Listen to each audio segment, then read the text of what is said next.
और सिलेंट्रेटा को और क्या बोलते हैं? निडेरिया। सेकंड फाइलम सिलेंट्रेटा या फिर निडेरिया। सिलेंट्रेट्स को सिलेंट्रेट क्यों बोला है? देखो यहाँ पे तीन वर्ड है, एक है सील प्लस एंट प्लस एटा, ये तीन नाम है। सील का मतलब तो पता ही होगा तुम्हें, बॉडी कैविटी।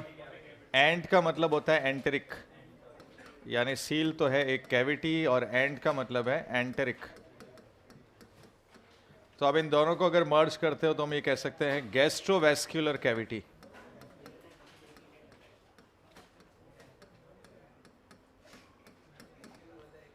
तो हमने इनको सिलेंट्रेट्स क्यों बोला? क्योंकि इनके अंदर गैस्ट्रोवैस्कुलर कैविटी होती है, ठीक है, इसलिए इनको क्या बोल दिया कॉमनली? सिलेंट्रेटा। सील प्लस एंट प्लस एटा।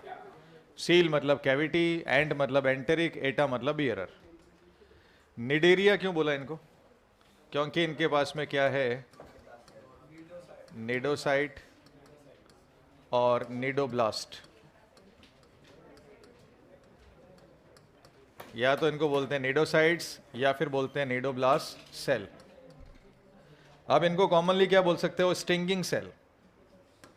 ये कौन सी वाली सेल है? स्टिंगिंग सेल है। कहां पर मिलेगी?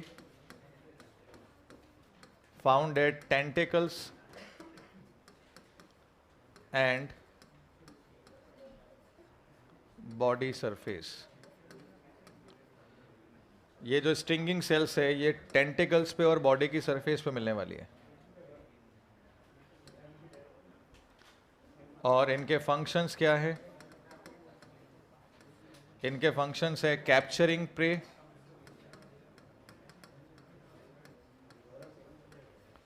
दूसरा फंक्शन है डिफेंस, और तीसरा है एनकरेज।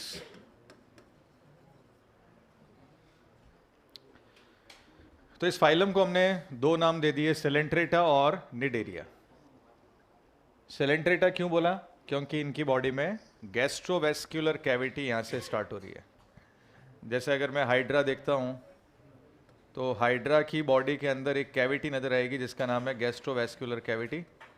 साइड में इनके अंदर लगे हुए हैं टेंटिकल्स,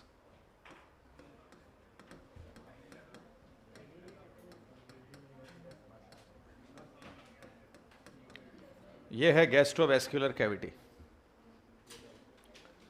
और निडेरिया या नाइडेरिया हमने इसको क्यों बोला है? क्योंकि इनके पास में निडोसाइट या निडोब्लास्ट सेल्स होती है जिनको स्टिंगिंग सेल्स कहते हैं। ये स्टिंगिंग सेल टेंटिकल्स पे और बॉडी की सरफेस पे मिलेगी, और इसका फंक्शन क्या है? Capturing the prey, defence and anchorage. आ सकता है नीट में ऐसा स्टेटमेंट आ जाए कि stinging cells found on tentacles only, तो ये गलत हो जाएगा। बॉडी सरफेस पे मिल सकता है, टेंटिकल पे भी मिल सकता है, बॉडी की सरफेस पे मिल सकता है।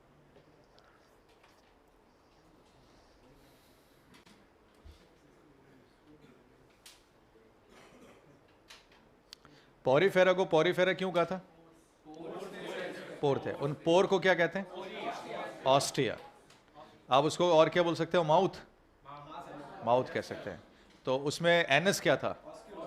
ऑस्क्यूलर। और बीच की कैविटी स्पॉन्जोसील। क्या स्पॉन्जोसील में डाइजेशन होता है? इंट्रासेल्युलर डाइजेशन होता है। किसमें होता है? कोएनोसाइट्स में। कोएनोसाइट्स को और क्या बोलते हैं? Collar cell. Good good good. First slide ही है ये। कितने स्लाइड हो गए? फर्स्ट स्लाइड, हाँ।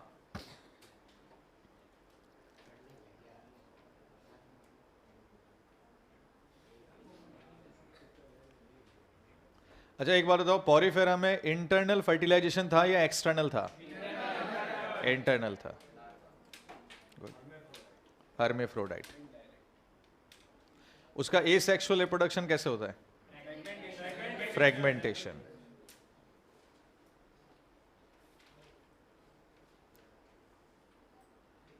और उनमें क्या होता है? Water canal system. Water canal system का फंक्शन डाइजेशन सीधा। Respiration, excretion, entering food and entering sperm, तभी तो इंटरनल फर्टिलाइजेशन है उसमें।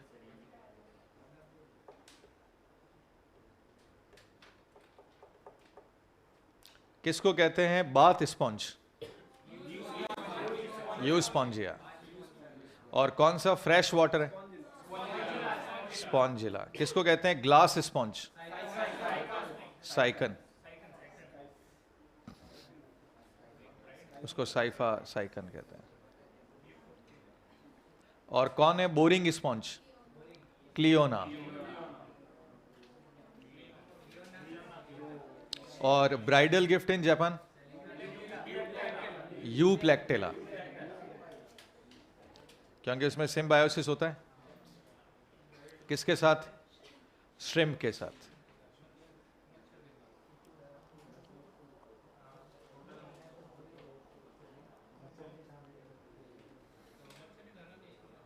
किसके अंदर? आर्थ्रोपोडा है, वो मच्छर नहीं है। अच्छा, तो मच्छर क्यों आएगा उसमें यार? पानी में मच्छर? श्रिम्प होता है, आर्थ्रोपोडा, एक्वेटिक आर्थ्रोपोड्स है वो।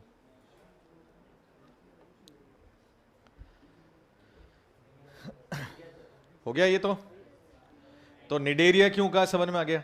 सेलेंट्रेटा क्यों का समझ में आ गया? बताओ फिर से, सेलेंट्रेटा क्यों का? कौन सी कैविटी है? गैस्ट्रोवेस्कुलर कैविटी है। और निडेरिया क्यों का? निडोसाइट या निडोब्लास्ट है। आप इनको और क्या बोल सकते हो? स्टिंगिंग। क्यों है ये? कैप्चरिंग द प्रे, डिफेंस के लिए और एंकरेज के लिए। अब ये कैसे करते हैं ये अपन देखने वाले हैं। ये देखो, ये सेल है, ये लिखा है देखो, डायग्रामेटिक व्यू ऑफ निडोब्लास्ट। ये एनसीईआरटी में बना हुआ डायग्राम है। ये ओपन है, पहले अपन देखेंगे ये क्लोज कैसा दिखता है, फिर देखेंगे ओपन कैसा दिखता है।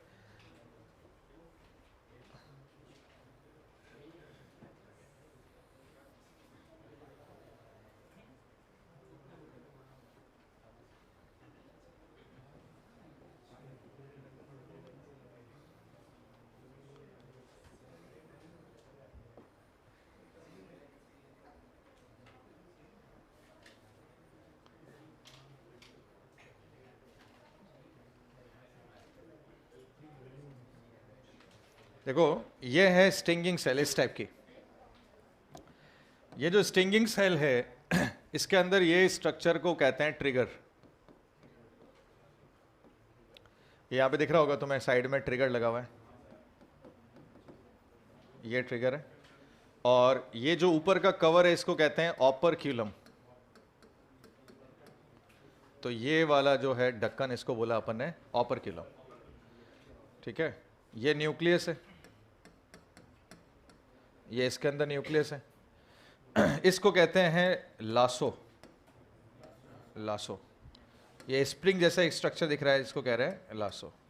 ये है इसमें थ्रेड, और इनको कहते हैं रिफ्रैक्टरी पिंस। इनको बोलते हैं रिफ्रैक्टरी पिंस। इसमें येलो कलर का अंदर स्ट्रक्चर नजर आ रहा है, इसको कहते हैं कैप्सूल। ये जो येलो कलर का स्ट्रक्चर है इसको कहते हैं कैप्सूल, और कैप्सूल को कहते हैं निमेटोब्लास्ट। ये इंपॉर्टेंट हो सकता है, ये वो की पॉइंट हो सकता है जहां पे तुम्हारा क्वेश्चन पूछा जाए तुम्हें। इसको कहते हैं निमेटोब्लास्ट, और इस कैप्सूल में कुछ टॉक्सिन भरे होते हैं, और ये टॉक्सिन दो तरह के होते हैं। एक को कहते हैं हिप्नोटॉक्सिन, और एक को कहते हैं न्यूरोटॉक्सिन। अगर हिप्नोटॉक्सिन है तो एग्जाम्पल होगा हाइड्रा, और अगर न्यूरोटॉक्सिन है तो एग्जाम्पल होगा ऑरिलिया या फिर फाइसेलिया।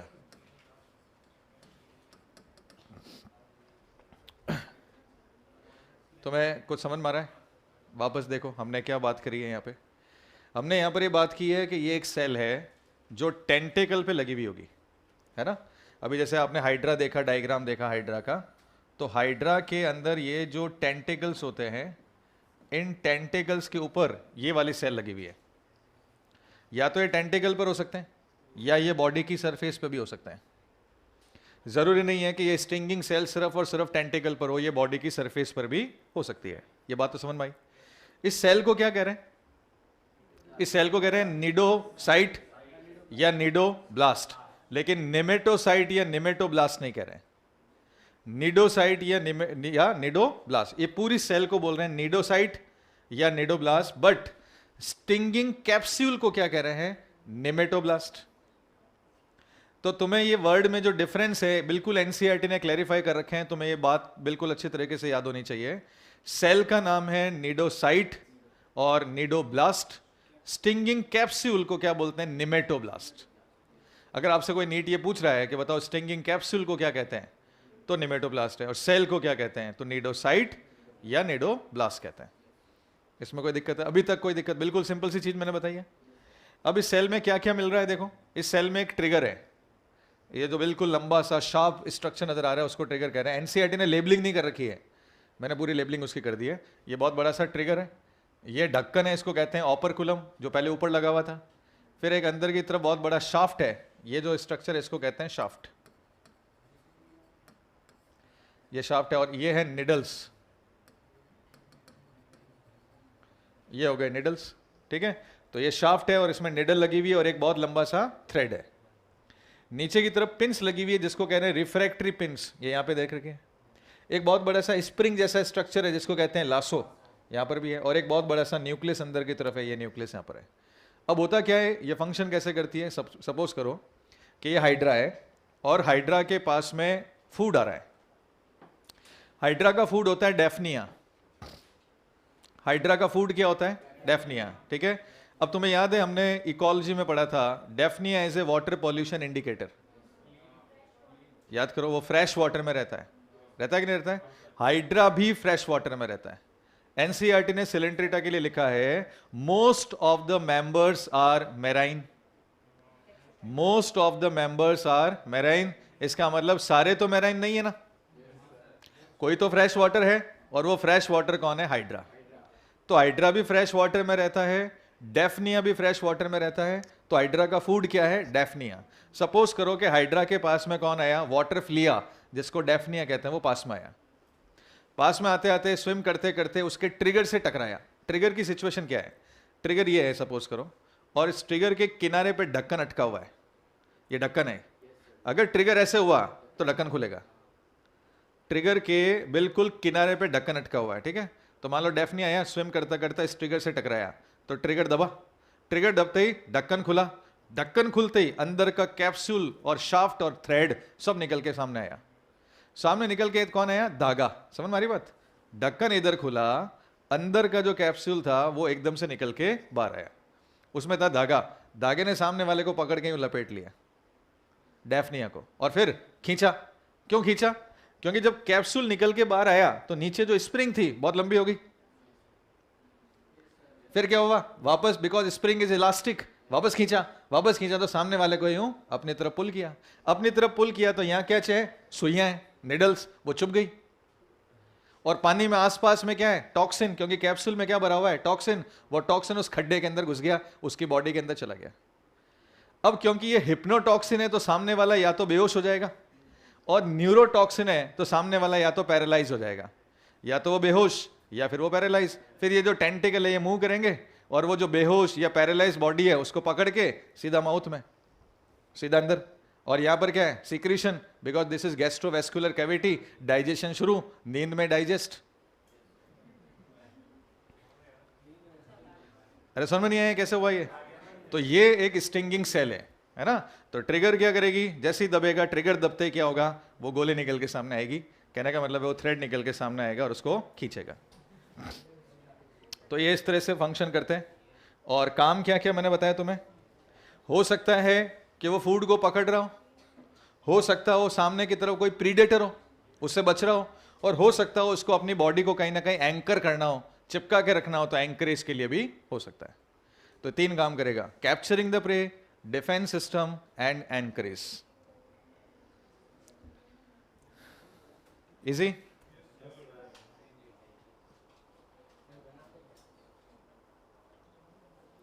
तो डायग्राम एनसीईआरटी में दिया हुआ है, लेबलिंग एक भी नहीं है। मैंने लेबलिंग बता दी सारी।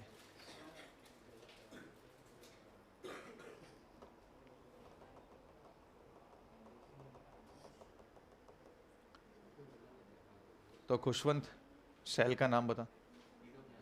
और कैप्सूल का नाम बता। निमेटोब्लास्ट। तो कैप्सूल होगा निमेटो और सेल होगी निडो। कैप्सूल होगा निमेटो। इतनी बार बोलने के बाद याद हो जाना चाहिए। लासो।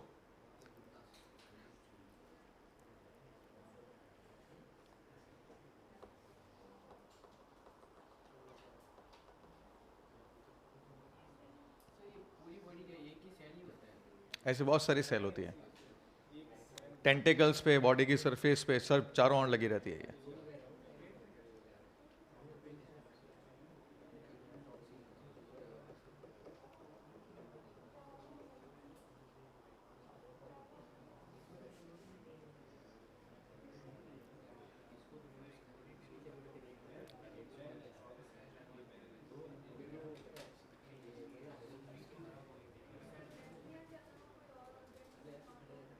सबको अच्छा, सेम मैकेनिज्म है।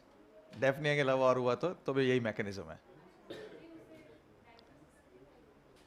नहीं, अगर वो फूड नहीं हुआ, अगर वो प्रीडेटर नहीं हुआ तो टेंटिकल उसको माउथ में नहीं डालेंगे, बड़ा साइज का हुआ तो।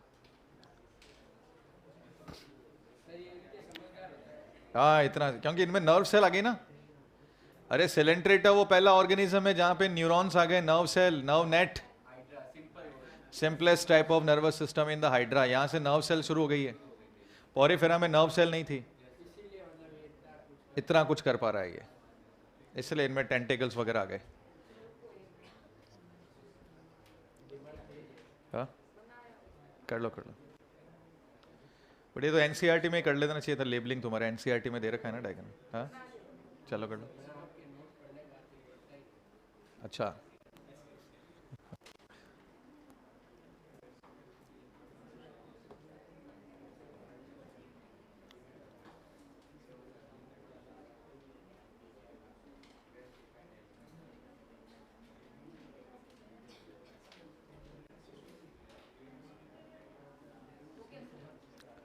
अच्छा, तुम लोगों ने कुछ रूमर्स सुने नीट के पेपर के बारे में?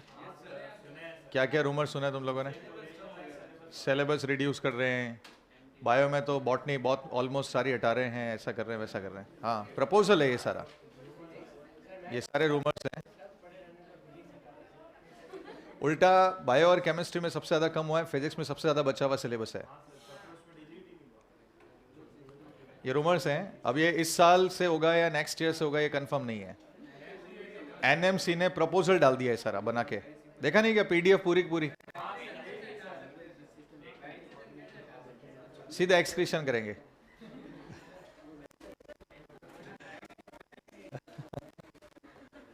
बहुत सारे चैप्टर इन्होंने हटाए हैं। अब प्रपोजल है।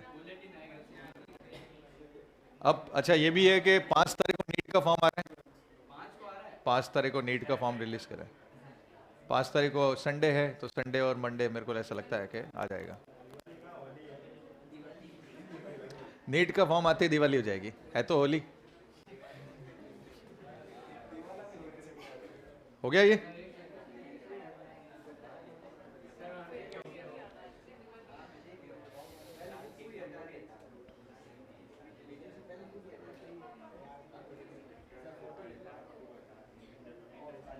थोड़ा जल्दी करो ना, अपने को ये चैप्टर खत्म करना है। और कितने अब 2 चैप्टर और बचे रहते हैं तुम्हारे, स्ट्रेटेजी वाला एक चैप्टर है और एक लिविंग वर्ल्ड बाकी है। जो भी है फटाफट कर देंगे इसको, हटा दो।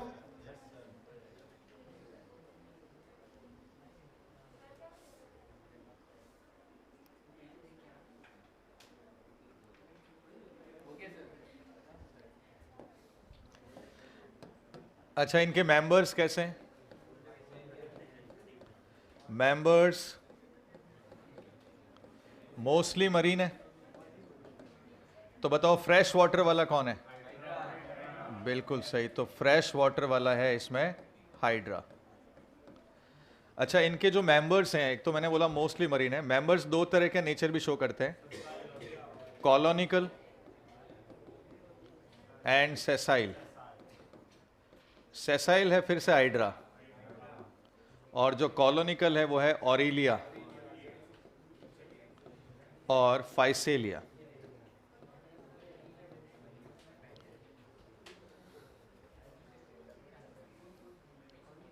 इनके मेंबर की हमने बात करी। चलो अच्छा बताओ, एसिमेट्री हो गई या रेडियल सिमेट्री? रेडियल सिमेट्री होगी। टिश्यू लेवल या ऑर्गन लेवल? टिश्यू लेवल हो गया। डिप्लोब्लास्टिक और ट्रिप्लोब्लास्टिक? कंप्लीट एलिमेंट्री कैनाल और blind sac? Blind sac.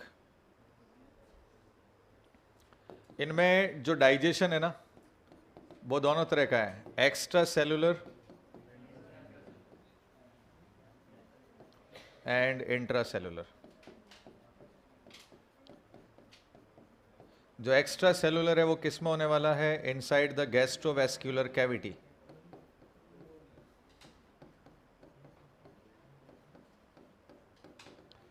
Gastrovascular cavity में इनमें डाइजेशन होने वाला है। तो मेंबर ज़्यादातर मरीन है, लेकिन फ्रेश वाटर वाला है हाइड्रा। मेंबर फिर दो तरह के हैं, कॉलोनी में रहने वाले और सेसाइल। सेसाइल मतलब होता है सॉलिटेयर। ये सॉलिटेयर है, ये इसको आप सॉलिटेयर करो।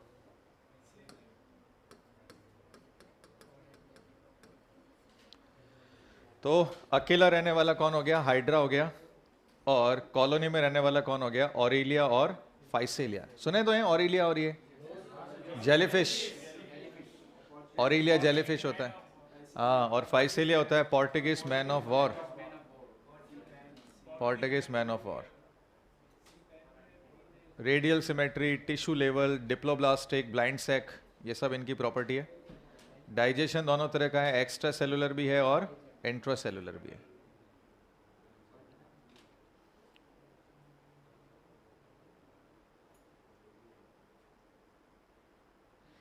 मॉर्फोलॉजी की एक लाइन है, shoot tip transform into a flower, it is always solitaire. इस लाइन का मतलब क्या है? इस लाइन का मतलब ये है कि अगर किसी का साइमोज इनफ्लोरेसेंस है, तो शूट टिप के ऊपर अगर फ्लावर लग गया है एक, तो हमेशा वो एक ही रहेगा, सॉलिटेयर ही रहेगा। नया फ्लावर हमेशा नीचे लगेगा। इसको बोलते हैं साइमोज इनफ्लोरेसेंस।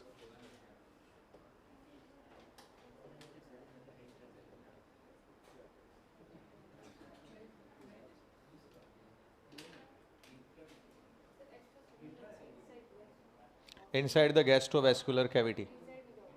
हाँ, सेल के अंदर होगा। गैस्ट्रोवैस्कुलर कैविटी सेल थोड़ी है, वो तो कैविटी है ना भाई। इतनी सिंपल सी तो चीज़ है कि हाइड्रा में दो जगह डाइजेशन हो रहा है।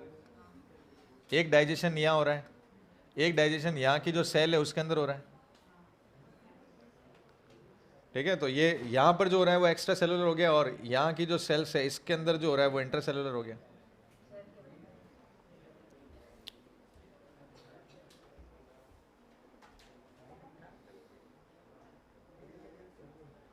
डन। इनकी बॉडी के दो फॉर्म्स होते हैं, पॉलिप एंड मेड्यूसा। दो तरह के दिखते हैं, एक सिलेंड्रिकल दिखता है और एक अम्ब्रेला शेप का दिखता है।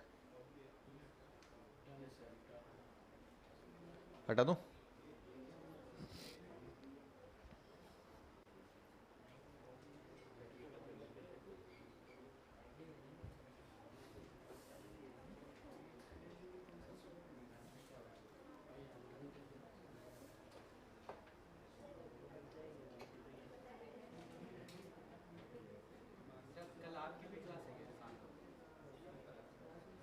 कल तो सैटरडे है, कल तो सुबह ही है ना।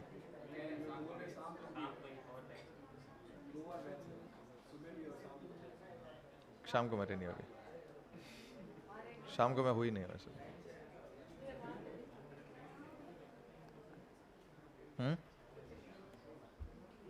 हटा दूं? अब देखो, ये इनकी बॉडी के दो तरह के फॉर्म्स हैं। एक को क्या बोल रहे हैं? पॉलिप। एक को क्या बोल रहे हैं? मेड्यूसा।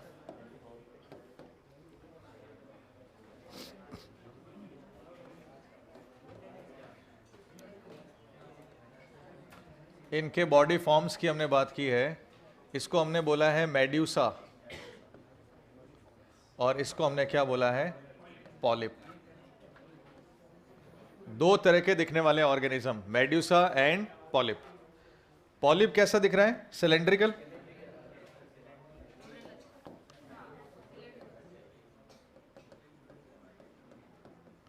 ये सिलेंड्रिकल दिख रहा है। ये जो डायग्राम है ये है एडेम्सिया का। एडेम्सिया यानी सी एनिमोन, और नीचे आया हुआ नाम वैसे भी। ये रहा एडेम्सिया पॉलीफॉर्म और ऑरिलिया मेड्यूसा फॉर्म। और मेड्यूसा फॉर्म कैसा होता है, अम्ब्रेला लाइक। ये अम्ब्रेला लाइक हो गया। अच्छा, अब इनकी प्रॉपर्टीज क्या है। जैसे ये अम्ब्रेला लाइक है तो ये कैसा होता है, फ्री स्विमिंग होता है। तो क्या मैं फ्री स्विमिंग को पेलेजिक बोल सकता हूं, इसको पेलेजिक फॉर्म कहते हैं। और ये कैसा होता है, सेसाइल फॉर्म। वो होता है सेसाइल फॉर्म। दूसरा, इसके अंदर जो माउथ है वो नीचे है।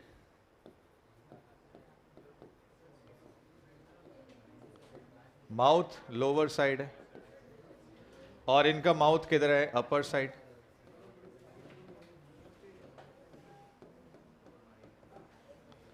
दूसरा, इनके टेंटिकल भी किधर है, नीचे।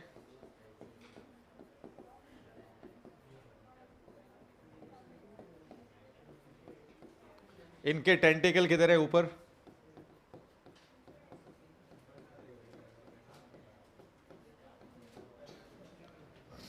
तीसरा, इनमें इन्वर्टेड गैस्ट्रोवैस्कुलर कैविटी है।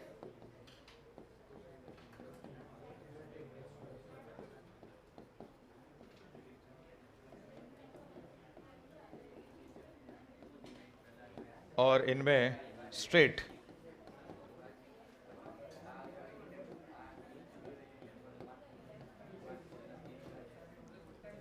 ये पॉलिप और मेड्यूसा में डिफरेंस है।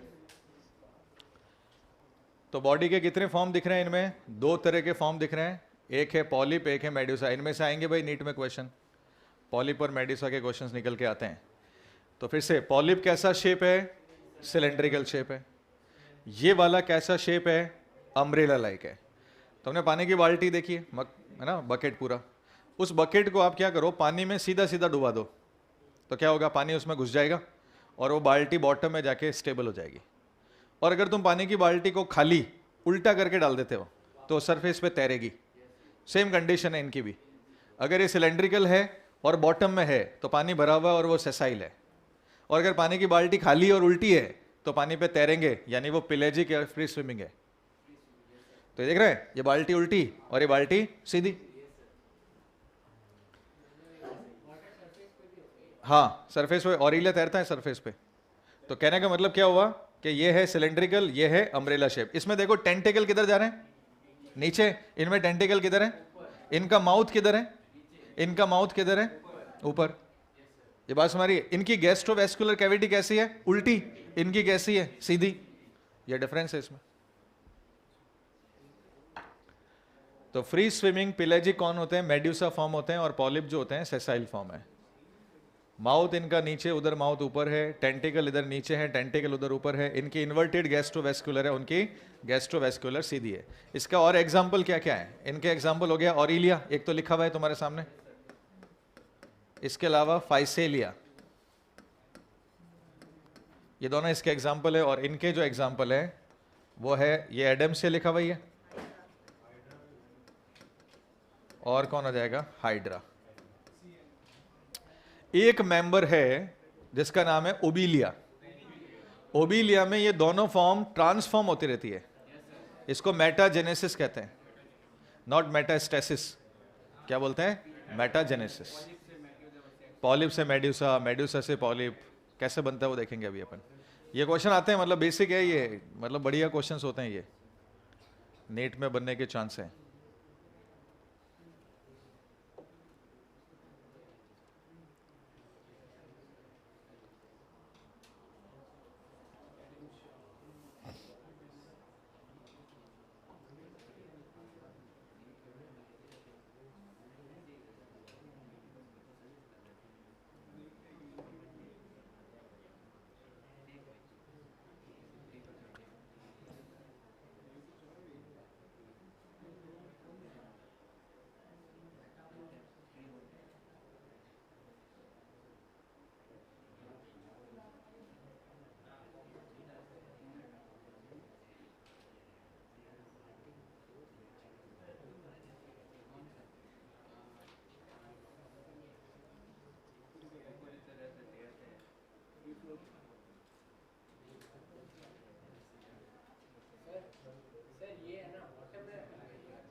वो ही तो बॉटम पर है, वो तो सेसाइल है ना।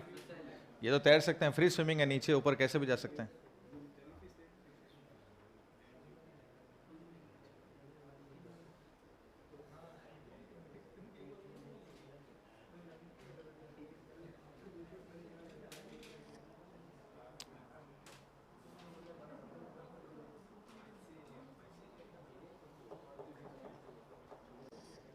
डन। तो फिर से बताओ, इनकी स्टिंगिंग सेल का नाम क्या है? निडो, निडोब्लास्ट एक ही नाम है, निडोसाइट भी तो है। और कैप्सूल निमेटोब्लास्ट। बिल्कुल ठीक है। काम क्या है उसका? कैप्चरिंग प्रे और डिफेंस और एनकरेज, ये तीन काम है इनके। टॉक्सिन किस में भरा हुआ है? निमेटोब्लास्ट में टॉक्सिन है, या तो हिप्नो है या न्यूरोटॉक्सिन है। हिप्नोटॉक्सिन है तो वाइड्रा है, न्यूरोटॉक्सिन है तो या तो वो ऑरेलिया और फाइसेलिया है। डन।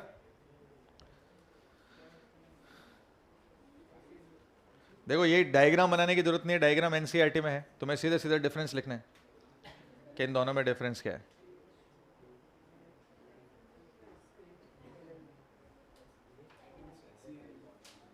एडेमसिया को कहते हैं सी एनिमॉन।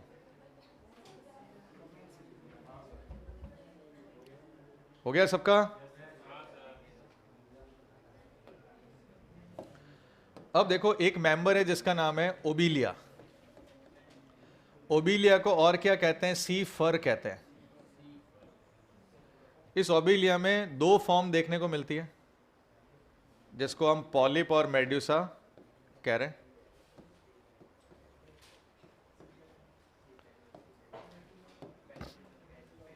इसको कहते हैं alternation of generation, alternation of generation. तो ये जो अल्टरनेशन ऑफ जनरेशन है, इसी को क्या कहते हैं? Meta genesis. याद रखना है, जेनेसिस। मेटास्टेसिस कर दिया तो बेचारों को कैंसर हो जाएगा, तो क्या आना चाहिए? Meta genesis. ठीक है। पॉलिप क्या बनाएगा? मेड्यूसा बनाएगा। कैसे बनाएगा? एसेक्सुअली। और वो भी कैसे? बाय बर्डिंग। तो पॉलिप बनाता है मेड्यूसा एसेक्सुअली यानी बर्डिंग से, और मेड्यूसा बनाता है polyp sexually by external fertilisation.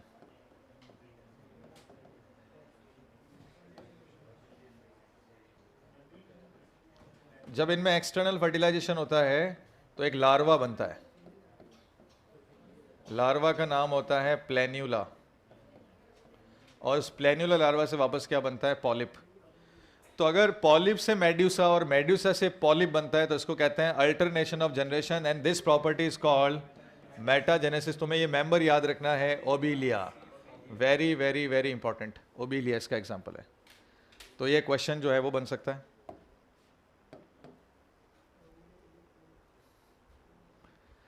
अच्छा, इनमें एसेक्सुअल रिप्रोडक्शन होता है क्या? और एसेक्सुअल रिप्रोडक्शन होता है बाय बर्डिंग।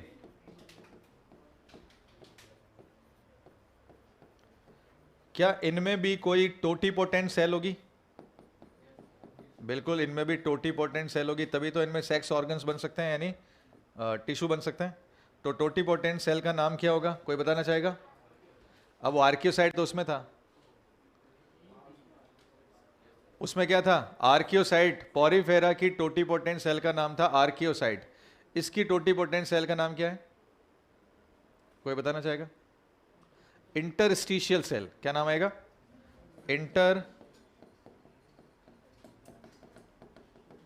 Interstitial cell.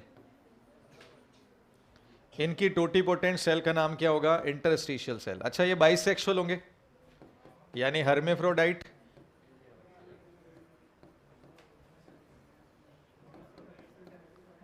ये बाइसेक्सुअल होंगे। इनमें एक्सटर्नल फर्टिलाइजेशन होगा,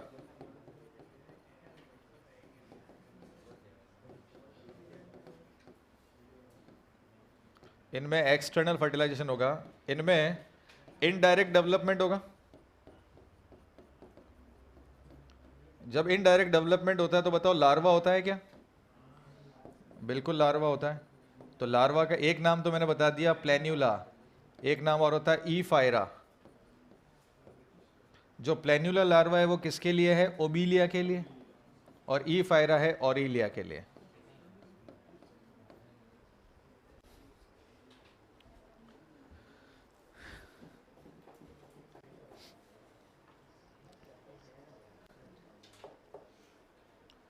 तो कितनी बॉडी की फॉर्म है इनके अंदर? दो, पॉलिप और मेडुसा। किसको, कौन है सिलेंड्रिकल? पॉलिप सिलेंड्रिकल है। बाकी दूसरा वाला, इन दोनों में से कौन है free swimming? Medusa. Medusa free swimming है। कौन है जो ज्यादातर कॉलोनिकल होगा? मेड्यूसा, क्योंकि हमने कॉलोनिकल में ऑरिलिया और फाइसेलिया के नाम लिखे थे। तो जो मेड्यूसा होते हैं वो ज्यादातर कॉलोनिकल होते हैं, और जो पॉलिप होते हैं वो ज्यादातर सॉलिटरी होते हैं, सिंगल सिंगल रहते हैं और सेसाइल होते हैं। इजी है। वो कौन सा एनिमल है जिनमें पॉलिप मेड्यूसा इंटर कन्वर्जिबल है? ओबीलिया। ओबीलिया अगर ऑप्शन में नहीं आया तो सी फर आएगा, सी फर के नाम से आएगा। पॉलिप से मेड्यूसा कैसे बनेगा? एसेक्सुअली यानी बडिंग से, और वापस मेड्यूसा से पॉलिप सेक्सुअली। तो बीच में एक लार्वा आएगा, उस लार्वा का नाम होगा प्लेन्यूला लार्वा आएगा। इस प्रॉपर्टी को क्या कहते हैं? मेटाजेनेसिस। मेटाजेनेसिस।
हो गया क्या?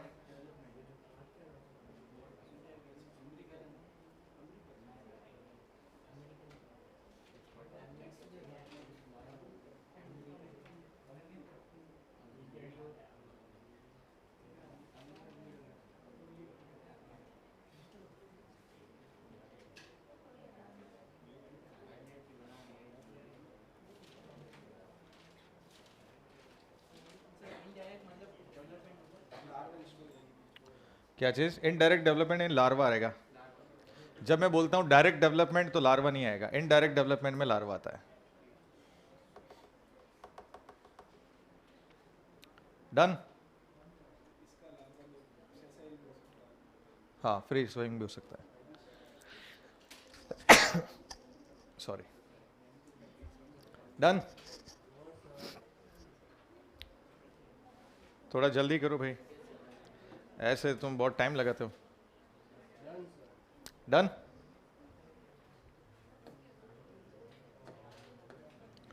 अब देखो इसके मेंबर कौन कौन से हैं।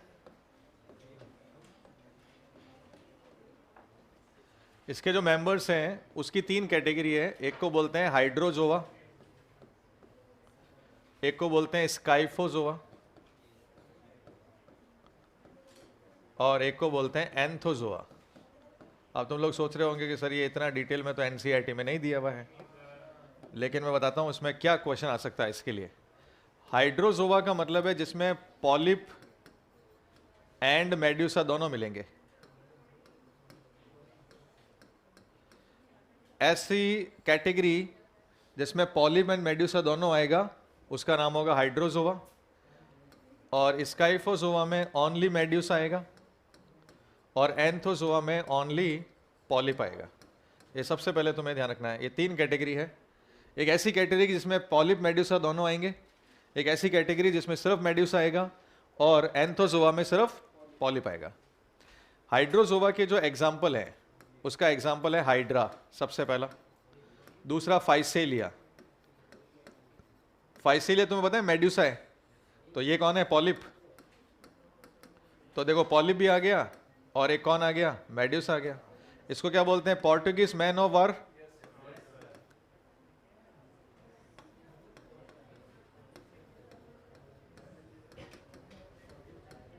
इसको पोर्टुगीज मैन ऑफ वॉर भी कहते हैं। और तीसरा आता है ओबिलिया।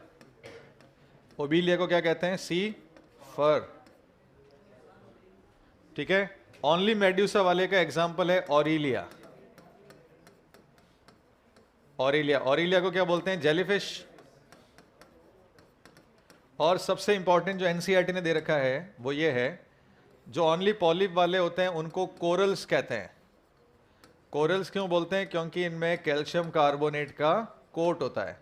और इसका पहला एग्जाम्पल है एडेम्सिया, इसको कहेंगे सी एनिमोन। दूसरा पिनेट्यूला, तीसरा गॉर्गोनिया,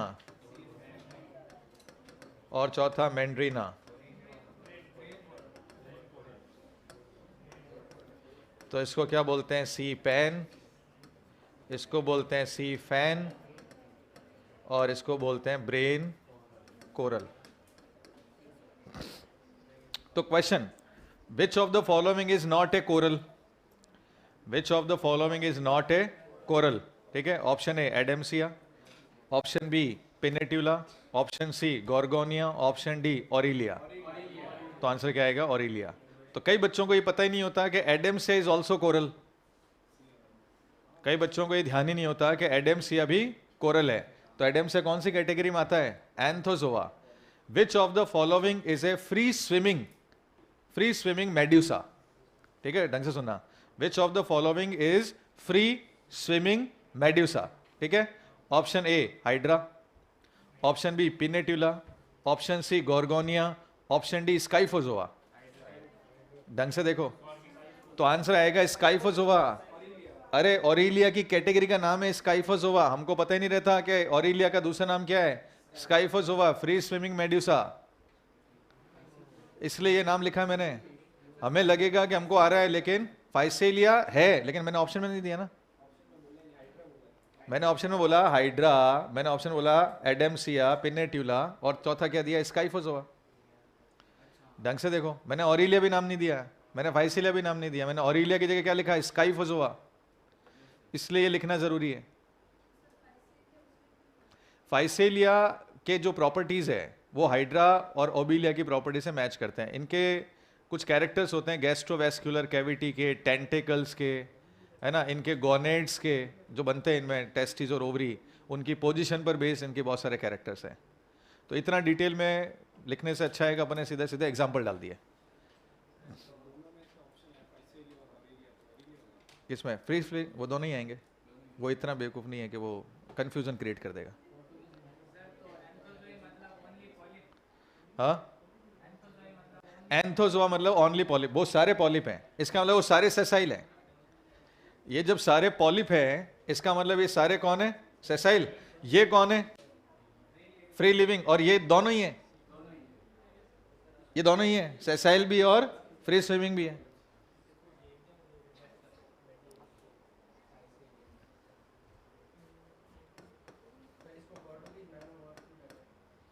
इसके बहुत सारे रीज़न है वैसे तो। सबसे पहले इनके, एक तो इनका बॉडी का जो शेप होता है वो उसी टाइप का होता है, और दूसरा इनको सबसे पहले वॉर में यूज में लिया था। इनके टेंटिकल्स में न्यूरोटॉक्सिन्स होते हैं, लंबे लंबे टेंटिकल्स होते हैं। काफ़ी बड़े होते हैं। नहीं, पहले छोटे छोटे आते थे, बड़े हो गए ये।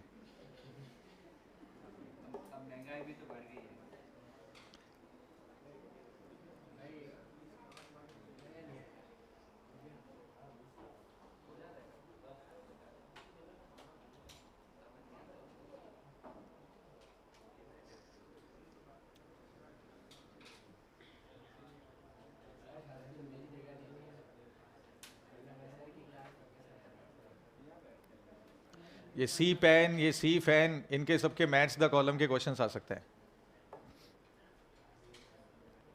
तो ये भी सारे याद होने चाहिए।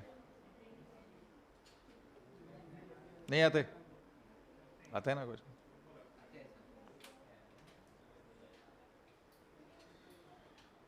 स्ट्रेटेजी एंड फूड एनहेंसमेंट तुम्हारे टेस्ट में आ रहा है क्या, स्ट्रेटेजी वाला चैप्टर? और लिविंग वर्ल्ड भी आ रहा है। अब इन दोनों वर्ल्ड का क्या करोगे तुम? हाँ,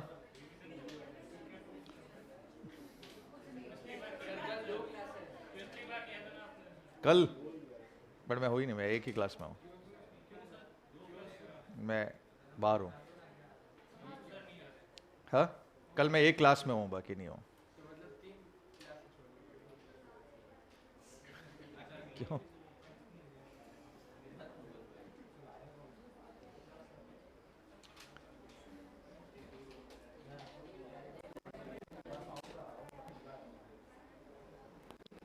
तो क्या एडम्स या कोरल है? एडम्स या कोरल है। सी एनिमोन के साथ में किसका सिम्बायोटिक रिलेशनशिप था?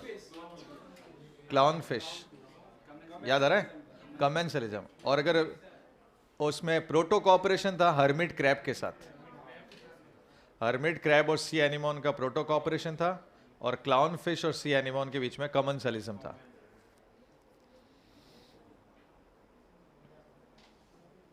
डन? तो ये खत्म हुआ यहाँ पे सेलेंट्रेटा। अब आता है टीनोफोरा।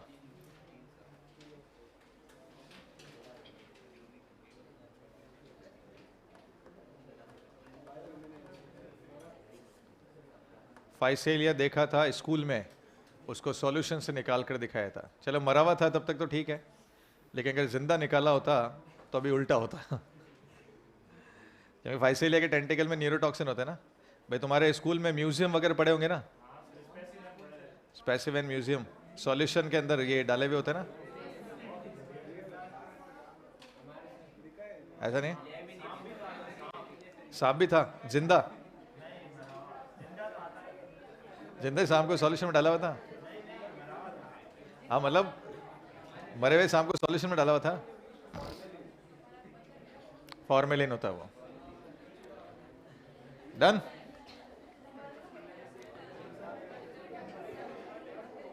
हो गया सबका? चलो अब नेक्स्ट आता है टीनोफोरा।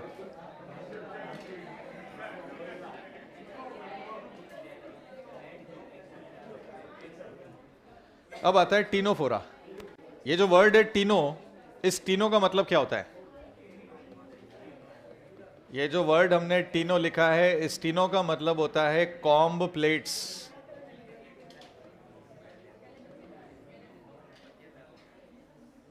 इनको और क्या कहते हैं? कॉम्ब प्लेट्स कहते हैं। और ये कॉम्ब प्लेट्स सीलिएटेड सेल से बनती है। अच्छा, तुम लोगों ने देखा ही नहीं होगा, खैर टीनोफोरा की बात चल रही है। जैसे सपोज करो कि ये टीनोफोरा की हम बात कर रहे हैं। टीनोफोरा में गैस्ट्रोवेस्क्युलर कैविटी जो होती है ना, वो ब्रांच्ड होती है। इसके अंदर भी गैस्ट्रोवेस्क्युलर कैविटी है, और वो भी कैसी होती है? ब्रांच्ड। दूसरा, इसकी बॉडी में 8 कॉम्ब प्लेट्स होती है।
ये है बॉडी, ऐसे देखा है, ऐसा डायग्राम एनसीईआरटी में बना रखा है। ये जो डायग्राम हमने बनाया है ये किसका है? टीनोफोरा का कॉमन डायग्राम है।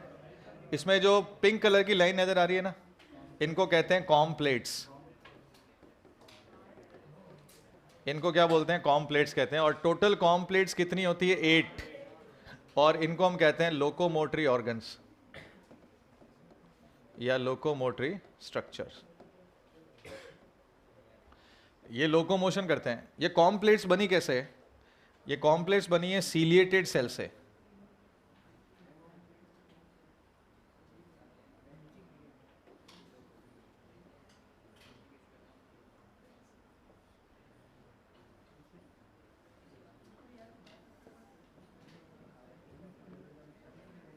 देखो इधर, जैसे ये कॉम प्लेट्स की बात कर रहे हैं। टोटल कितनी प्लेट्स हैं?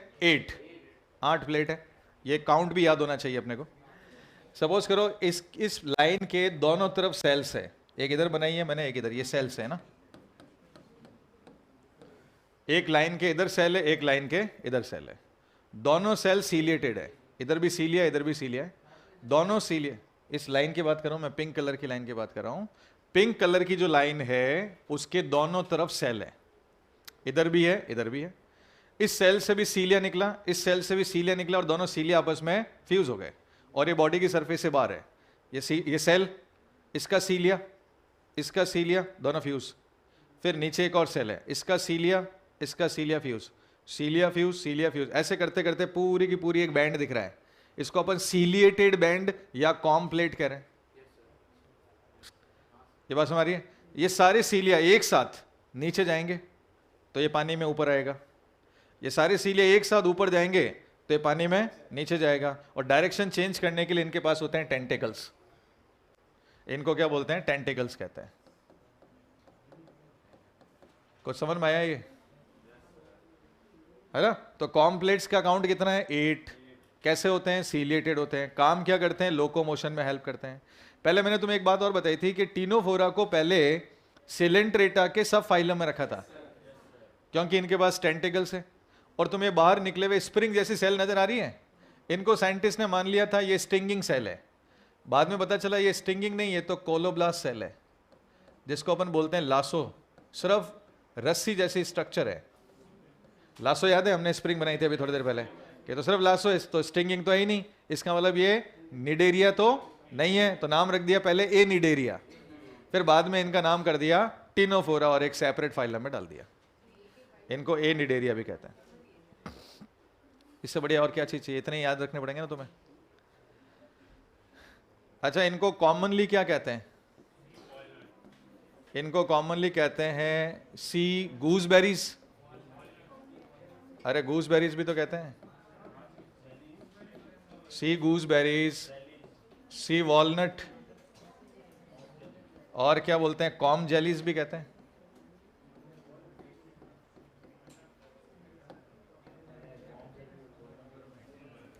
इनका कॉमन नेम क्या है? इनका कॉमन नेम है सी गूसबेरीज, सी वॉलनट, और क्या बोलेंगे? कॉम जेलीज कहेंगे। गूसबेरीज का मतलब आंवला।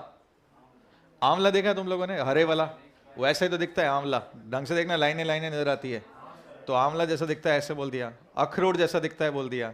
जेली जैसा, ट्रांसपेरेंट कोट होता है इसका। इसका कोट कैसा होता है? ट्रांसपेरेंट, इसलिए इनको कॉम्ब जेलीज भी कहते हैं।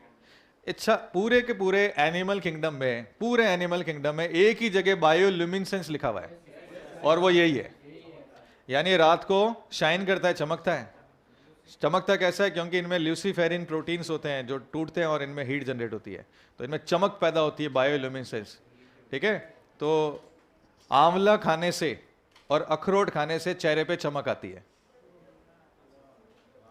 भाई, आंवला खाने से और अखरोट खाने से चेहरे पर चमक आती है, तो चमकेगा कौन? जो आंवला है और अखरोट है।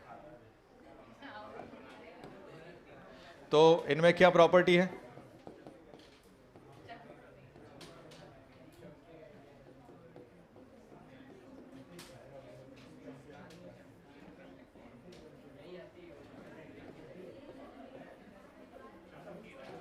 बायोल्यूमिनेसेंस की प्रॉपर्टी इसके अंदर है, यानी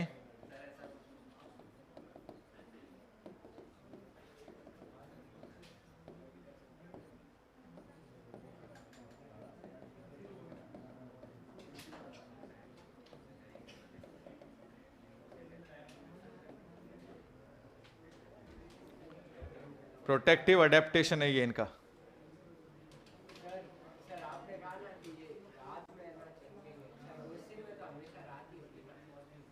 अंदर वो तो 500 मीटर की डेप्थ में नात होती है। फिर ये मैंने लिखा है इसलिए, देखो आप गौर से देखो क्या लिखा हुआ है, प्रोटेक्टिव अडेप्टेशन है ये हमेशा चमकने वाला नहीं है। एक्चुअली होता क्या है, इनके पास में जब प्रीडेटर आने होते हैं ना, मान लो कोई प्रीडेटर आ रहा है इनके पास में, तो ये उस टाइम लाइट डेवलप करते हैं और चमकते हैं। जब ये चमकते हैं तो बड़े वाले प्रीडेटर भी अट्रैक्ट होते हैं। तो जब बड़े वाले प्रीडेटर आते हैं तो ये लाइट बंद कर देते हैं। तो बड़े वाले प्रीडेटर को ये दिखता नहीं है, वो छोटा वाला प्रीडेटर उस पर अटैक करते हैं, तब तक निकल लेते हैं। तो इसको कहते हैं प्रोटेक्टिव अडेप्टेशंस।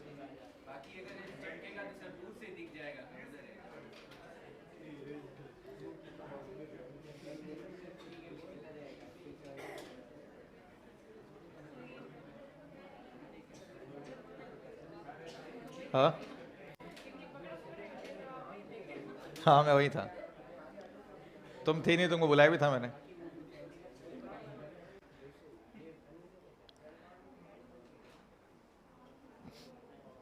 तो कॉमनली गूसबेरीज, वॉलनट, कॉम जेलीज, और बायोल्यूमिनेसेंस की प्रॉपर्टी है shining in the light night है, और प्रोटेक्टिव अडेप्टेशन है। अच्छा ये पता है तुम्हें स्मॉलेस्ट फाइला है, सबसे छोटा फाइला भी तो यही है। तो टीनो यानी टाइनी, टीनोफोरा यानी टाइनी, सबसे छोटा यही है, smallest phyla.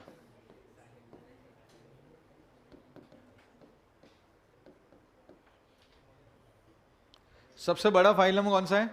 Arthropod. Second Mollusca. हाँ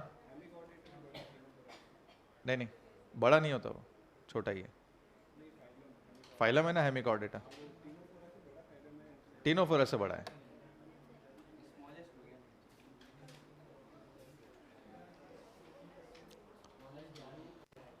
हटा दूं?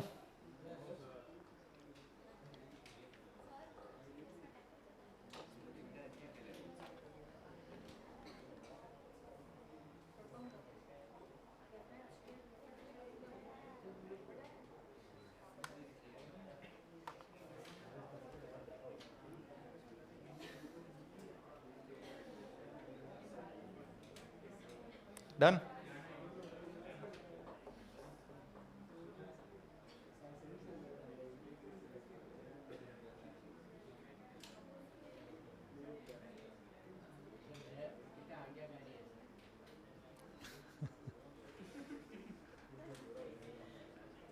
अच्छी बात है ना ये।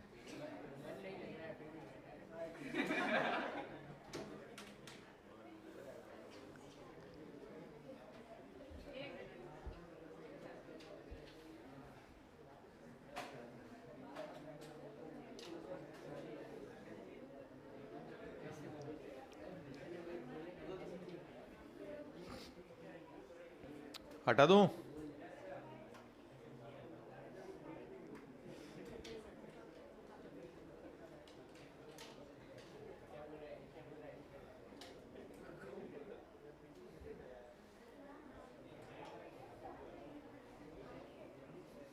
आंखें किधर? आंखें, ये आंखें और ये नाक है इनका, नहीं?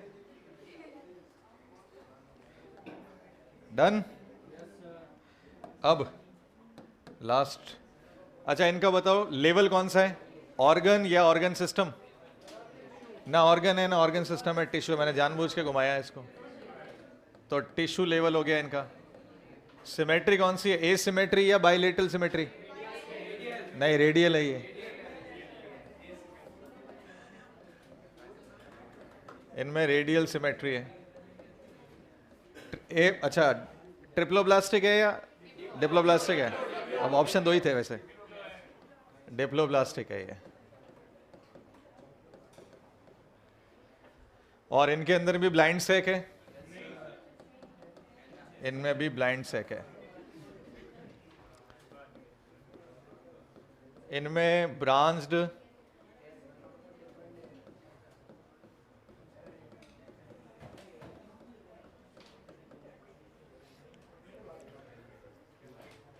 गैस्ट्रोवेस्कुलर कैविटी है। इनमें भी डाइजेशन दोनों है, डाइजेशन एक्स्ट्रा सेलुलर भी है और इंट्रा सेलुलर भी है।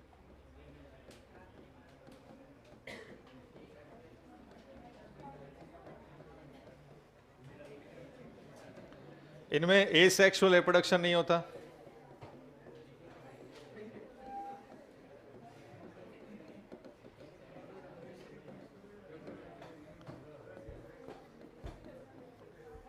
सेक्सुअल में ये हर्मेफ्रोडाइट है। फर्टिलाइजेशन एक्सटर्नल है। इनडायरेक्ट डेवलपमेंट है, और जब डेवलपमेंट इनडायरेक्ट होता है तो लार्वा होता है क्या? तो इसमें भी लार्वा है, और उस लार्वा का नाम क्या है? साइडिपिड।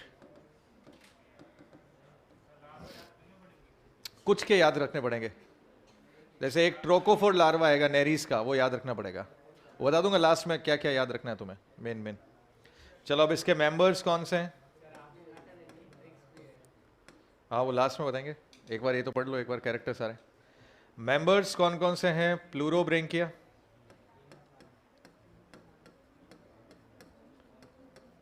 दूसरा कौन सा है? टीनोप्लाना, तीसरा है हॉर्मीफोरा,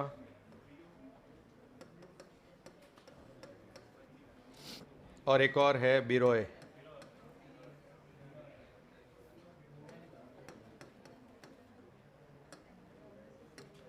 इसमें प्लूरोब्रेंकिया को क्या बोलते हैं? सी गूसबेरीज, और हॉर्मीफोरा को कहते हैं सी वॉलनट,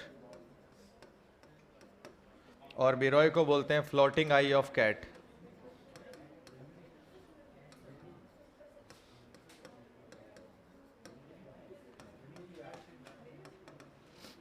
और इनमें टेंटिकल एब्सेंट होते हैं।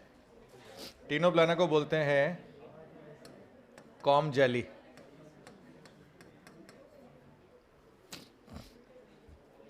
ये इसके मेंबर हो गए।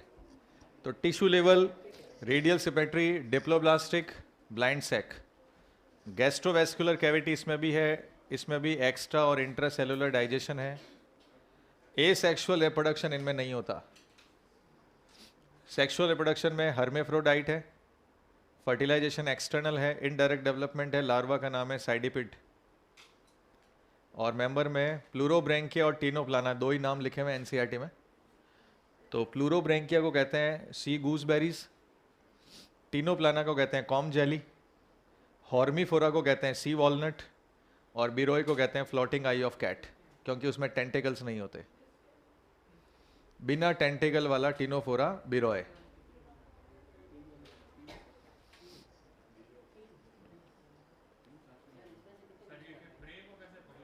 किसको? प्रे ग्लासोसेल। स्टिंग नहीं है, लेकिन थ्रेड जैसे सेल है। हाँ इसमें डायरेक्ट है, उसको कोलोब्लास्ट सेल कहते हैं। इसको कहते हैं tissue level and organ level के कनेक्टिंग लिंक। इसको क्या बोलते हैं? टिश्यू लेवल और ऑर्गन लेवल का कनेक्टिंग लिंक भी कहते हैं। ये कंप्लीट हुआ टीनोफोरा। अब प्लेटीहेल्मिन्थ्स, ये जो एनसीईआरटी में एग्जांपल नहीं लिखे हुए ना वो लिख लेना। जैसे सी वॉलनट किसको कहा है? हॉर्मीफोरा नाम नहीं लिखा हुआ, बिरोए नाम नहीं लिखा हुआ है। एनसीईआरटी में सिर्फ दो ही नाम दे रखे हैं।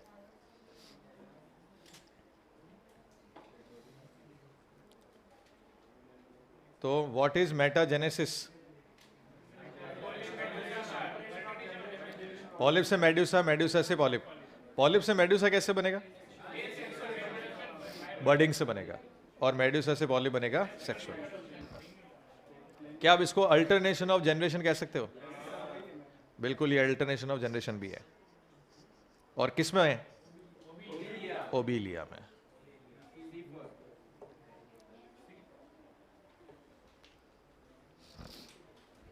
स्काइफोजोआ किसका नाम है? Aurelia. Free swimming medusa is a Scyphozoa.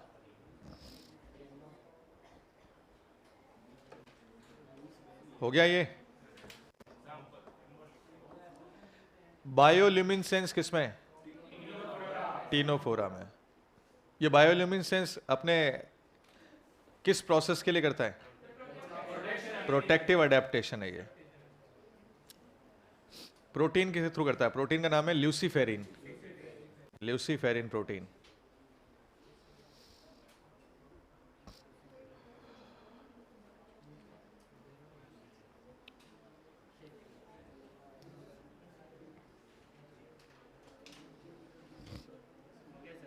हटा दूं?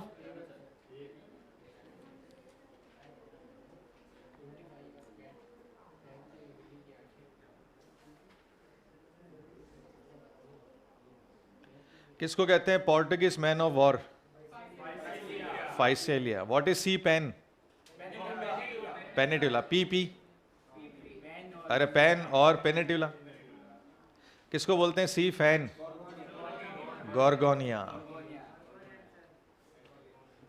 और ब्रेन हमेशा मीन होता है। ब्रेन हमेशा कैसा होता है? मीन होता है। तो मैंड्रीना इज अ ब्रेन कोरल। और एडेम्सिया, सी एनिमोन, ये सब कोरल्स हैं। और कोरल का मतलब क्या होता है? जिनमें कैल्शियम कार्बोनेट की कवरिंग होती है। हटा दूं ये?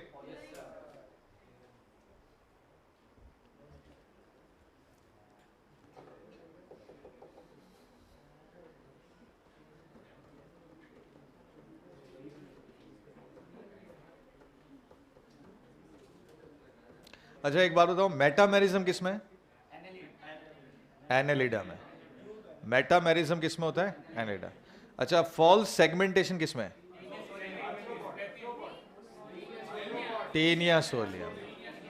हाँ मैंने पूछा फॉल्स सेगमेंटेशन। और सूडोसील किस में? सूडोसील का मतलब क्या है? मेसोडर्म छोटे छोटे पाउच में डिवाइड। अच्छा किस में होगा कि मेसोडर्म होगी लेकिन सॉलिड होगी? प्लेटीहेल्मिन्थेस। उसको क्या बोलते हैं? एसिलोमेट। हेमिकॉर्डेटा प्रोटोस्टोम है या ड्यूटेरोस्टोम है? ड्यूटेरोस्टोम। इकाइनोडर्मेटा, हेमिकॉर्डेटा और कॉर्डेटा को ड्यूटेरोस्टोम कहते हैं। वो कौन सा फाइलम है जहां से बाइलेटरल सिमेट्री शुरू हुई है? प्लेटीहेल्मिन्थेस से बाइलेटरल सिमेट्री शुरू हुई है। कहां से हुई है? प्लेटीहेल्मिन्थेस से हुई है। अब आने वाला है प्लेटीहेल्मिन्थेस। डन? जल्दी कर लो, एक प्लेटीहेल्मिन्थेस और कर लेते हैं क्योंकि मेरे को नहीं लगता इससे ज्यादा तुम झेल पाओगे।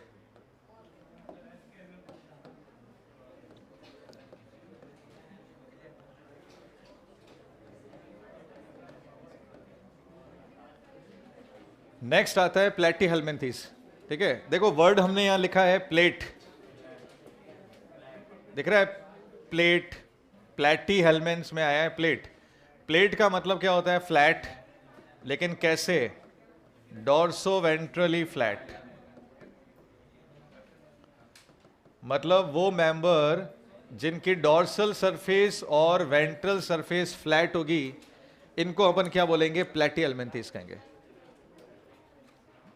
ठीक है, डॉर्सो वेंट्रली कैसे होंगे? ये फ्लैट, इसलिए इनको क्या बोलते हैं? प्लेटीहेल्मिन्थेस। या कॉमनली क्या बोले? फ्लैटवर्म्स। Commonly called flatworms. अच्छा इनके जो मोस्ट ऑफ द मेंबर्स हैं, most of members are endoparasite.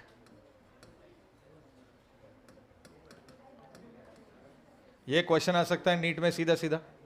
वो कौन सा फाइल है जिसके ज्यादातर मेंबर हैं एंडोपैरासाइट? तो Platyhelminthes. Most of the members are endoparasite, ठीक है। इसका मतलब मोस्ट लिखा है, ऑल तो नहीं लिखा है। इसका मतलब कोई ना कोई तो फ्री स्विमिंग है, इसका मतलब कोई ना कोई फ्री स्विमिंग होगा, और उस फ्री स्विमिंग मेंबर का नाम है प्लेनेरिया। प्लेनेरिया नहीं आया तो डुगेशिया, और डुगेशिया भी नहीं आया तो अगर डुगेशिया भी नहीं आया तो इसको क्या बोलते हैं, टर्बिलेरिया।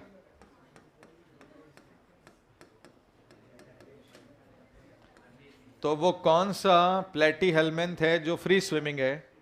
प्लेनेरिया, डुगेशिया और टर्बिलेरिया। ज्यादातर मेंबर एंडोपैरासाइट है। अच्छा, एंडोपैरासाइट होने के लिए कोई तो अडेप्टेशन चाहिए होगा,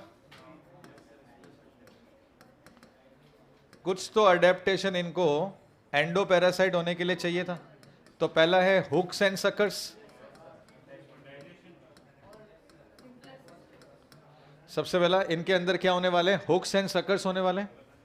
हुक्स और सकर्स के वजह से यही तो होस्ट बॉडी के अंदर स्टेबल हो पाएंगे। दूसरा, इनके अंदर एलिमेंट्री कैनाल एब्सेंट होगी। जब एलिमेंट्री कैनाल एब्सेंट होती है तो सारे मेंबर नहीं है। इसका एग्जांपल होगा टीनिया सोलियम, ये इसका एग्जांपल है। और तीसरा एडेप्टेशन इसमें होगा थिक टेग्यूमेन।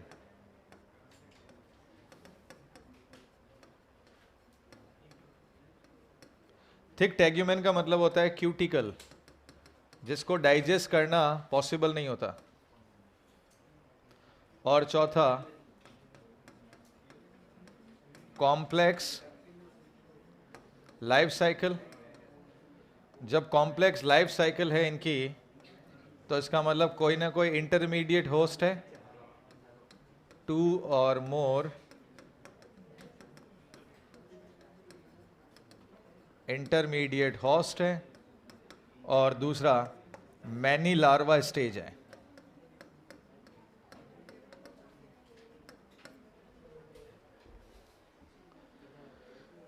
तो प्लेटीहेल्मिन्थीज डॉर्सोवेंट्रली फ्लैट, इसलिए इनको कॉमनली हमने क्या बोला, flatworms. Dorsal surface, ventral surface दोनों दबी हुई है, इसलिए कॉमनली कह दिया फ्लैटवर्म। ज़्यादातर मेंबर हैं एंडोपैरासाइट, लेकिन कोई ना कोई ऐसे मेंबर हैं जो फ्री स्विमिंग है, जिसका एग्जांपल हो गया प्लेनेरिया, डुगेशिया या टर्बिलेरिया। एंडोपैरासाइट होने के लिए अडेप्टेशन में इनको पास होना चाहिए हुक्स एंड सकर्स, जिससे ये होस्ट बॉडी के अंदर स्टेबल हो पाए।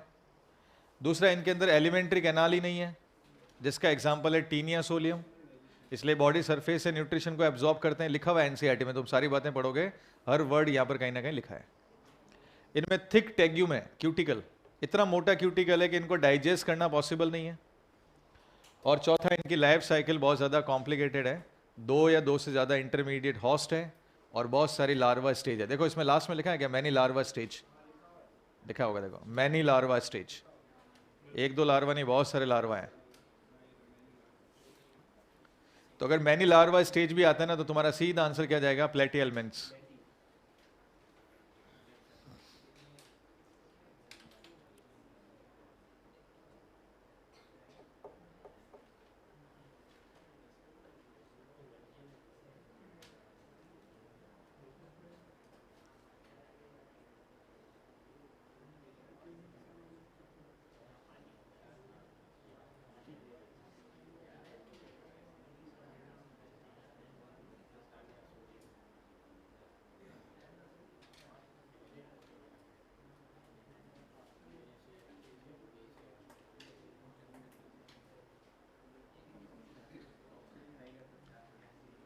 टीनिया कोलाई और टीनिया सोलियम, नहीं, इनका कोई लिंक नहीं है। टीनिया कोलाई तो स्मूथ मसल्स है, जिसके वजह से लार्ज इंटेस्टाइन में हॉस्ट्रा बनते हैं, और टीनिया सोलियम एक पैरासाइट है।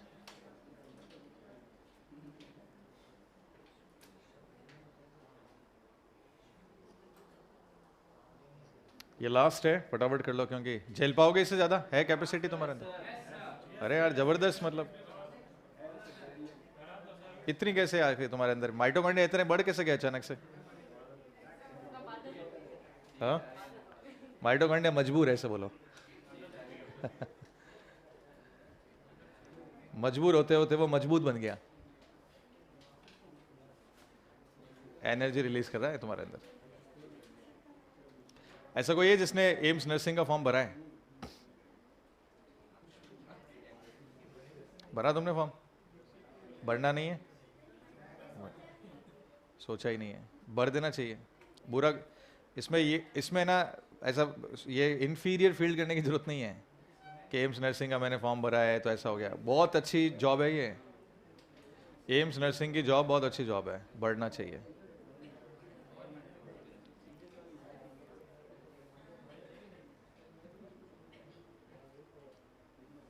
हटा दूं?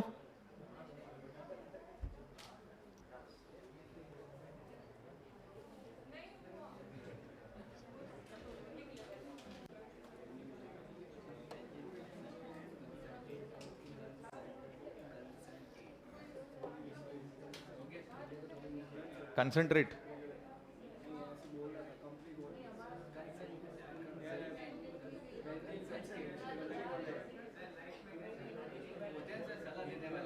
हाँ,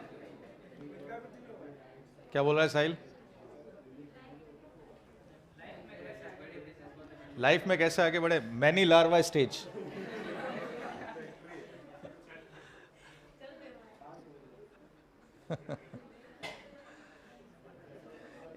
ये आगे बढ़े बहुत सारी लार्वा स्टेज से।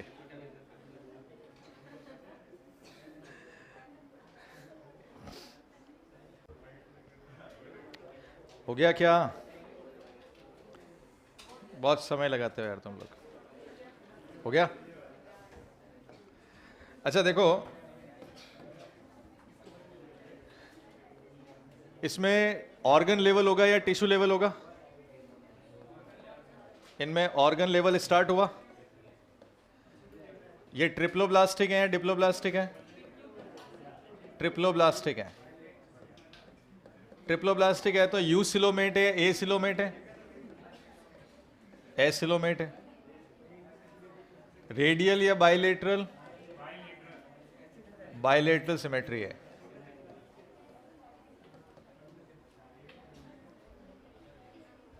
अच्छा, इनमें एलिमेंट्री कैनाल कंप्लीट है या इनकम्प्लीट है?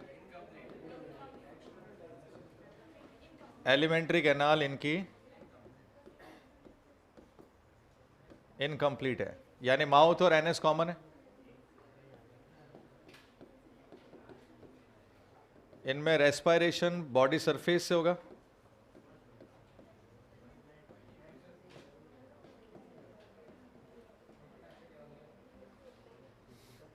लेकिन इनमें जो फैशियोला होता है वो एनारोबिक होता है। फैशियोला, टीनिया,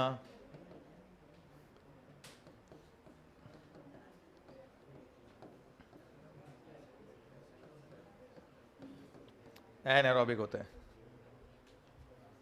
इनमें एक्सक्रीशन के लिए फ्लैम सेल्स होती है।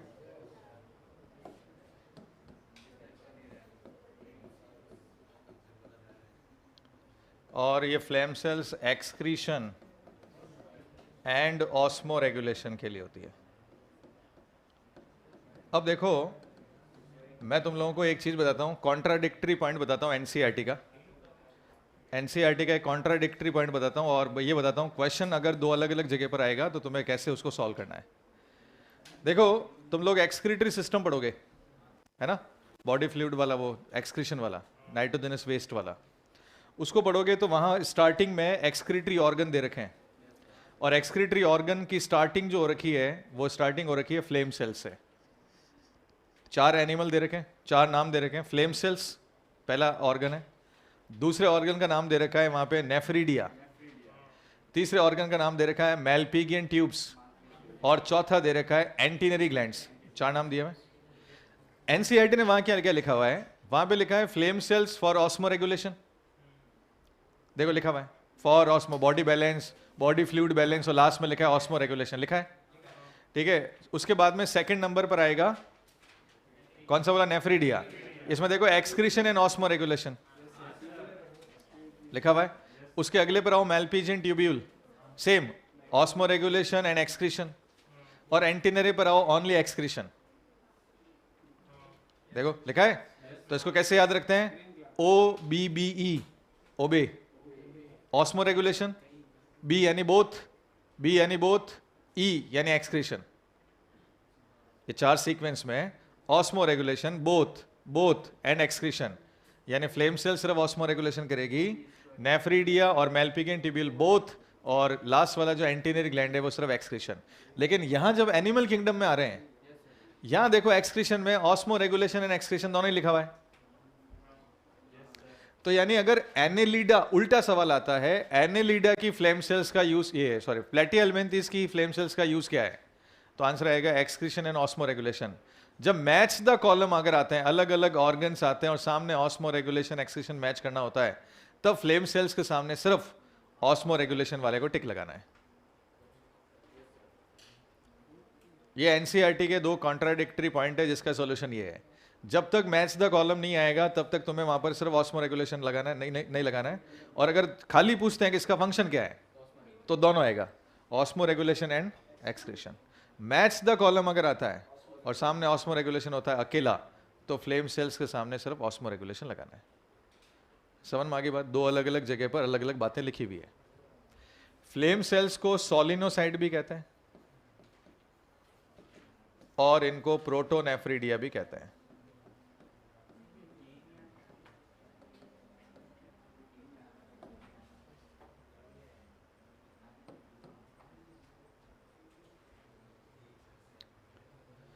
अच्छा, एक्सक्रीशन हो गया, रेस्पिरेशन हो गया। इनमें नर्व कॉर्ड होती है, नर्व कॉर्ड डबल होती है और लेडर लाइक हो सकती है। अगर लेडर लाइक नर्व कॉर्ड है तो एग्जाम्पल है प्लेनेरिया। और इनमें जो सेक्सेस होते हैं वो हर्मेफ्रोडाइट होते हैं। हर्मेफ्रोडाइट का मतलब ये होते हैं बाइसेक्सुअल। इनमें फर्टिलाइजेशन इंटरनल है भाई,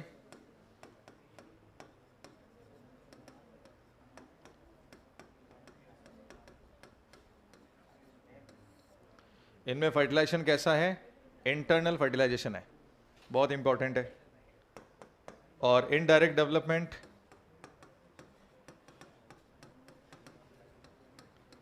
इनडायरेक्ट डेवलपमेंट है, इसका मतलब many larva stage.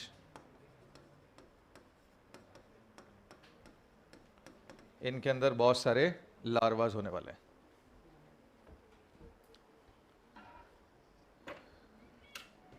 Organ level है, ट्रिप्लोब्लास्टिक है, एसिलोमेट है, बाइलेटरल सिमेट्री है। एलिमेंट्री कैनाल इनकम्प्लीट है, माउथ और एनएस कॉमन है। रेस्पिरेशन बाय बॉडी सरफेस करने वाले हैं, लेकिन फैशियोला और टीनिया जो है वो एनारोबिक है। एक्सक्रीशन फ्लेम सेल से होने वाला है। नर्व कॉर्ड डबल और लेडर लाइक है प्लेनेरिया में। सेक्सेस में हर्मेफ्रोडाइट है, बाइसेक्सुअल है मोस्टली।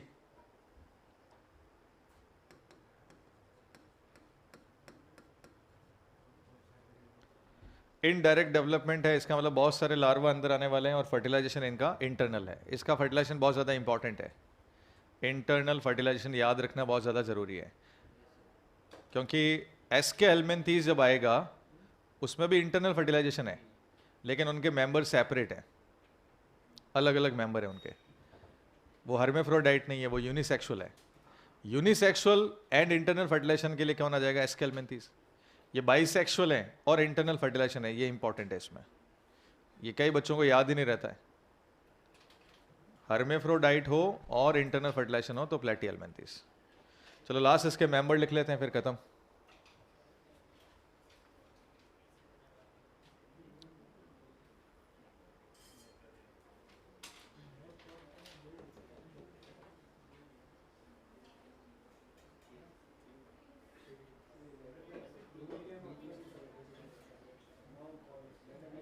प्लेनेरिया,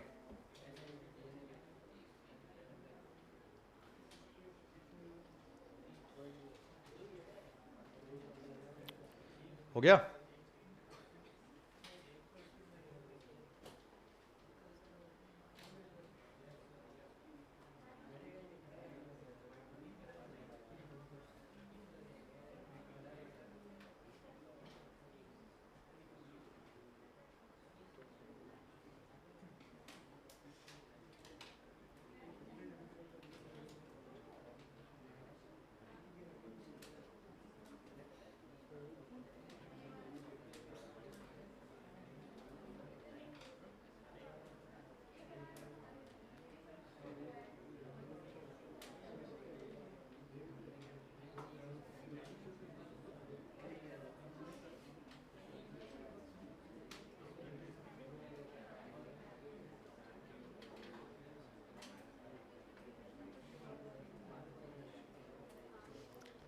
ये हटा दूं क्या?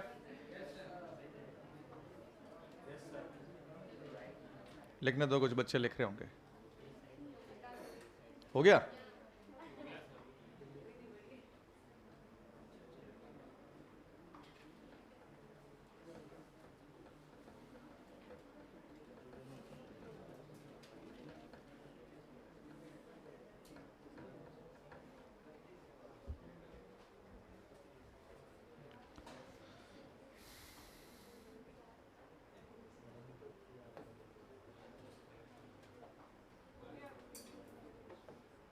ये है इसके member.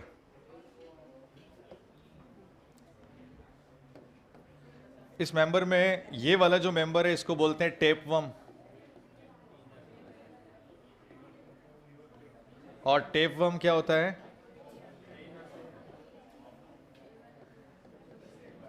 Taenia solium. Taenia solium को बोलते हैं पोर्क टेपवर्म। और एक होता है टीनिया सेजिनेटा,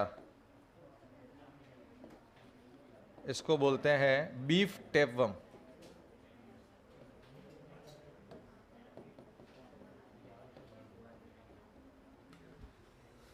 और इसको कहते हैं सेस्टोडा। ये सेस्टोडा है, कोई बात नहीं, सेस्टोडा है। और इसको कहते हैं, हेड को कहते हैं स्कोलेक्स। और ये जो बॉडी के सेगमेंट्स हैं इनको कहते हैं प्रोग्लॉटिड्स। बच्चों देखो इधर, ये टेपवर्म का डायग्राम है जो एनसीईआरटी ने दे रखा है। तुम लोग अपने ही एनिमल किंगडम को डिस्कस करने लग जाते हो। इधर ध्यान रखो, अपन एनिमल किंगडम। तो ये कौन है? टेपवर्म है। टेपवर्म को किस में रखते हैं? सेस्टोडा में रखते हैं। सेस्टोडा वो होता है जिसमें एलिमेंट्री कैनाल नहीं होती, और ये फूड को एब्जॉर्ब डायरेक्टली करने वाले हैं। डायरेक्ट फूड एब्जॉर्ब करने वाले हैं ये फ्रॉम बॉडी सरफेस।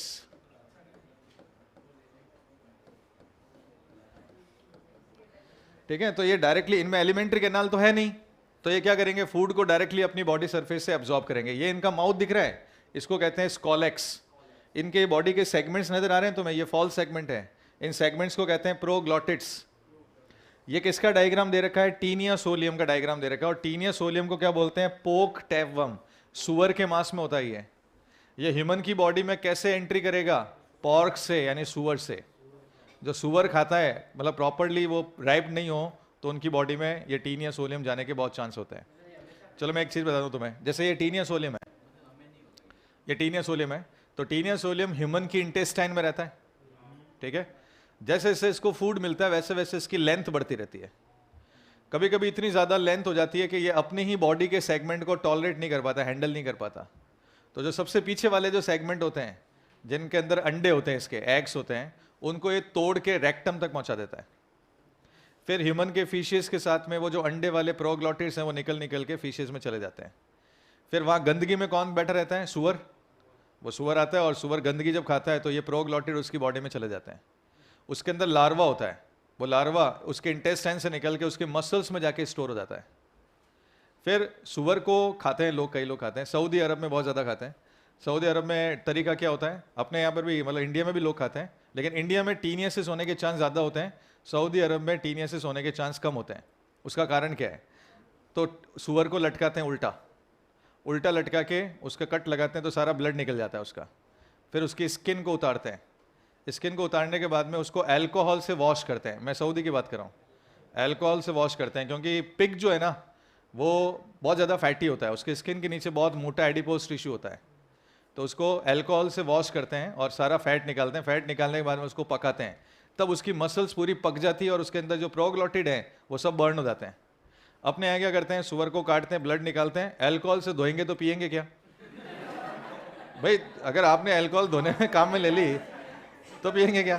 तो अल्कोहल तो धोते नहीं है, तो ऊपर क्या होता है? बहुत ज़्यादा फैट होता है। अब उसको पकाते हैं तो हीट तो अंदर जाती नहीं है, because fat is heat insulator. तो फिर जो मांस है वो कैसा रह जाता है? कच्चा, और कच्चा रह जाता है तो फिर वो लार्वा एंट्री मारता है। इसलिए इंडिया में टीनियासिस होने के चांस ज़्यादा होते हैं। और ये किसका डायग्राम है? ये फैसियोला। हाँ, ये ल्यूवर फ्लूक का डायग्राम है। और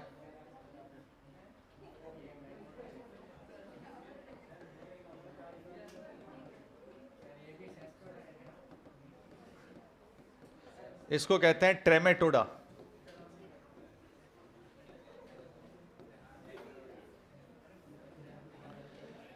ये कौन है? सेस्टोडा। वो कौन है? ट्रेमेटोडा। और अभी बताया था मैंने प्लेनेरिया इज ए टर्बिलेरिया। तो 3 नाम हो गए, सेस्टोडा, ट्रेमेटोडा, टर्बिलेरिया। Turbellaria, planaria. ये कौन है? सेस्टोडा। और वो कौन है? ट्रेमेटोडा। इसका एक नाम और है, इसका एक मेंबर और है, अनदर मेंबर। और उस मेंबर का नाम है सिस्टोसोमा, जिसको कहते हैं ब्लड फ्लूक।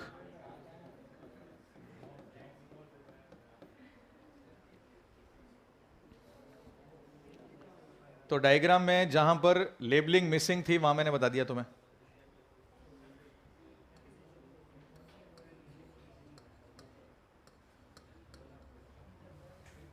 ठीक है, फिर खत्म, बाकी कल करेंगे।